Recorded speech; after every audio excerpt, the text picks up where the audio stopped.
Hi, my name's Karen, and this is my motor behavior family tree. We're a family of 6. I'm the oldest, and as you can see, I'm probably going to end up being the shortest as well, because my little sister's growing pretty quick. I have 2 younger brothers, me and my sister, my mom and dad. My dad's Salvadorian, my mom's Mexican, and they were both raised with some similarities that contributed into how I carry out myself and what I saw were my roles growing up. And the lifestyles, the food, the diet, the practices we would do on the weekend and daily activities. And I was actually not really active growing up. I wasn't in any sports, but a good difference I've seen between me and my younger sister is that she got to get involved in sports, and she's getting the opportunity to try different sports where she could practice her skills, and then so she could decide on her own which sport would be good for her and what she likes. I always lived in urban areas, being from California. I lived in Nevada for a bit, but it's pretty much the same environment scenario. But because I moved so much growing up, it was kind of hard for me to gain the confidence to be involved or to be active with kids outside, because I would always be the new kid. Oh, wow, my parents, they kind of lived in the same place growing up all the way until young adulthood when they came over here. As you can see right here, the top picture is from where my mom's from. And there, everyone knows each other, but a few differences in in roles was that my mom wasn't really allowed to go outside and play basketball or anything.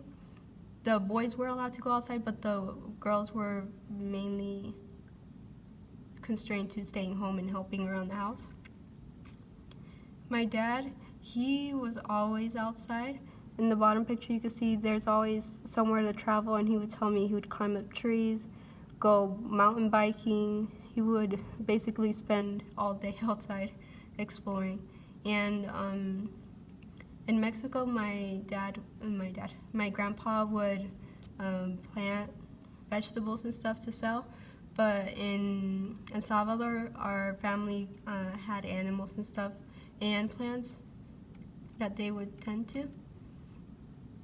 For height and weight trends, in 3rd grade, I was actually pretty tall, so I thought I would end up being taller, but that was not the case. And then I realized why when we went over chapter 9 and we talked about how the velocity curves are different between males and females. So I thought I must have peaked too early, and that's why I thought I was going to be tall. And it's funny because I was actually taller than my cousin who was in high school. And then by the time he graduated high school, he was a lot taller than me, and I stayed the same. And then a few gender differences between my mom and my dad's side is that on my mom's side, there's a few people who are really tall compared to our other family members, but on my dad's side, everyone's around the same height. On my mom's side, it's my grandma's brother, who's pretty tall, and then it's my grandpa, and then it's my aunts, and I have 2 aunts and 2 uncles that are really tall. For weight, we were all kind of average weight, normal, but I did notice that for the males around the preteens age, they were a little over, but that's because they wanted to be sedentary. And then they got back into the sports and they went back to normal. But what I did notice is after childbirth or in the late adulthood or late 20s is when we started gaining weight, because we started making poor choices, like eating bad or just staying home. So that's what I'm going to keep the lookout for to make sure I don't fall into that trend.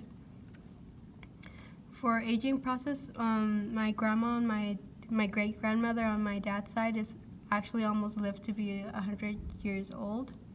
So I think that was pretty good, and my dad said that's because she would always be with nature and eat healthy stuff. She wouldn't really eat any processed food. She was always active too. She wouldn't really they wouldn't drive, they would walk everywhere. And for aging, biologically on my mom's side, I think the oldest they've lived to was around 78. So they're kind of limiting their physical movement right now because of diseases that they have that I'll talk about later.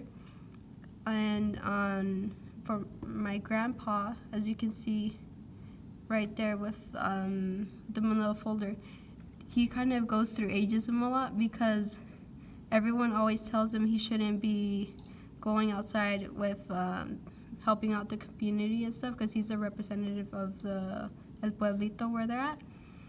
And he's always going to events, setting up and making sure all the problems are solved. And they kind of tell him he doesn't need to do that anymore because he's at the age where he should just stay home and help my grandma out. But he likes to still be involved and be active. A few gender differences I noticed at my house was before my little sister was born, it was just my brothers who were into sports. My mom and dad never really told me if I wanted to join a sport. Once my little sister was born, I helped my mom with her. I didn't really think about joining a sport either. And the good thing now is that my little sister does have the opportunity to join a sport. Another thing I noticed between family in general is that as we got older, we kind of stopped playing sports. It's really rare when one of us goes and competes, or one of my cousins or uncles. Difference in professional interest and influence. My dad's side, they did pursue higher education. My mom's side, they didn't really have access to it.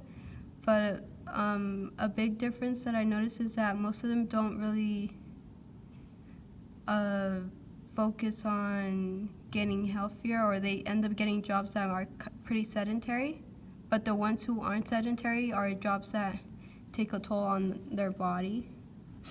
So I kind of want to make sure I don't go through those occupations because I want to learn about my health.